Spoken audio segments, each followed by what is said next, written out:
I love how Triple H managed to work in him getting to do the Bad News Barrett accent last night on Raw.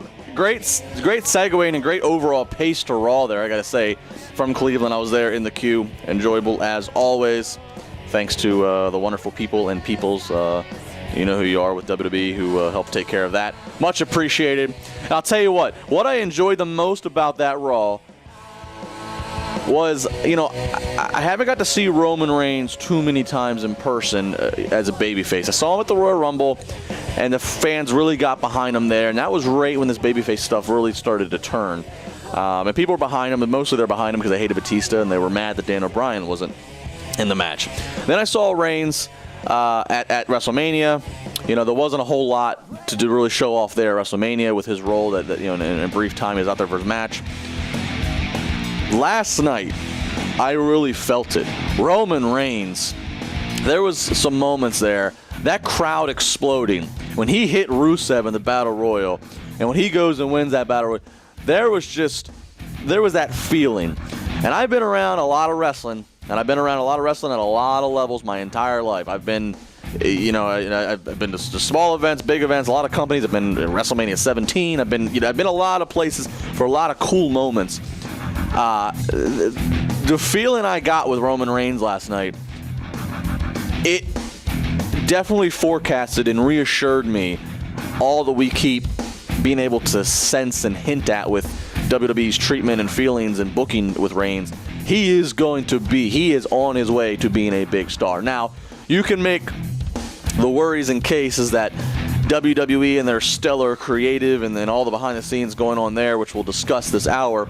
You can make the case, of course, that things could go wrong. They can make the wrong decision. They could screw up and ruin it, and Reigns not be as big of a star as he should be, and a lot of other things. But that's always the case with anybody.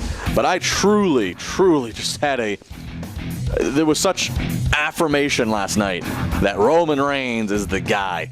He has that, you know, I remember interviewing him on this program last year at some point, and I remember asking him, why is it that you and your other Samoan relatives that are in wrestling, why are you guys all so successful? What makes you guys so good? And he talked about, you know, the passion and the athleticism, but he says they all have that certain charisma. They all have a certain, they can be very funny, they can be, very charismatic and very, center of attention, but they also they can switch it and go right into raw emotion, raw power, raw anger.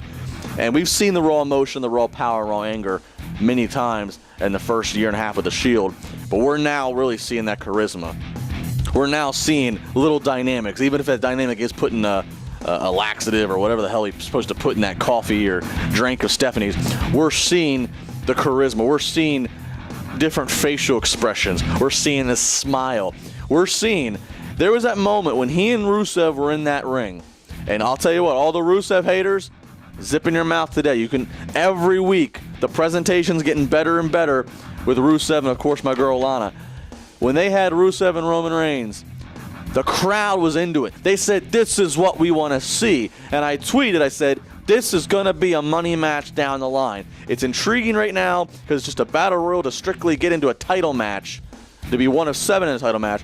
But down the line, it's like when you watch SummerSlam 98 and you watch a ladder match between Triple H and The Rock for the Intercontinental title after they've been battling for months.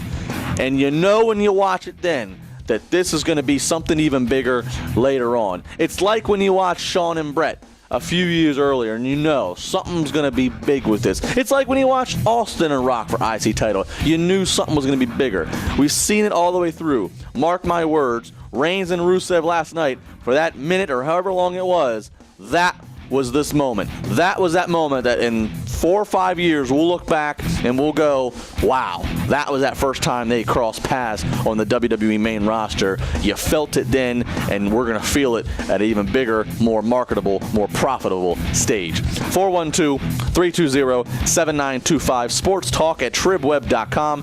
You can tweet me at Justin LaBar. I got all the details for I'll be next Tuesday before SmackDown. We're going to have a big day that day here on TribLIVE Radio regarding content, guests, all that and more. Plus, We're going to talk about all these financial issues that WWE is going through. And while you're on commercial break here, while we're on commercial break, check out my Twitter, as I'm going to tell you why, and I'll expand upon it some more. I'll tell you why Daniel Bryan should be worried. TribLIVE Radio.